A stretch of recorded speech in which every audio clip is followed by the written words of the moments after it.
કચ્છના માંડવી ચોપાટી પર રમકડાનો ધંધો કરતા રમકડા નામના વ્યક્તિ અનોખી રીતે રમકડાનો વેપાર કરતા જોવા મળ્યા।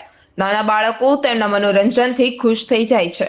ઘણા વર્ષોથી આ રમકડા નામનો વ્યક્તિ કચ્છના માંડવી ચોપાટી છેલ્લા 4-5 વર્ષથી તેમના ઘણીવાર વિડીયો પણ સોશિયલ મીડિયામાં વાયરલ થતા હોય છે। તે વેપાર કરાવી અને પોતાનું ગુજરાન ચલાવે છે।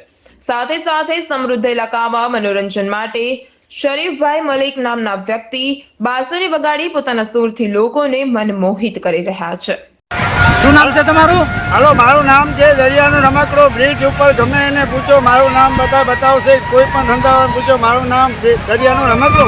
કયા બ્રિજ ઉપર છો તમે? હા, હું બ્રિજ ઉપર માંડવી, હું બધા પર્યટનને હસાવું છું અને બધાને મોજ કરાવું છું। દરિયાની મોજ લેવા માણસો આવે છે અને હું મોજ કરાવું છું। દરિયાનો રમકડો। કેટલા સમયથી આ તમે ધંધો કરો છો રમકડાનો? હા, દરિયાનો રમકડાનો 3 વર્ષ થઈ ગયા સાહેબ। મારા 5000 વિડીયો ઉતરી ગયા, મને ફેમસ બનાવી દીધો। હવે મારું શું થશે મને ખબર નથી સાહેબ। રાજુ ચૌહાણ, મહાદેવ ન્યૂઝ, કચ્છ।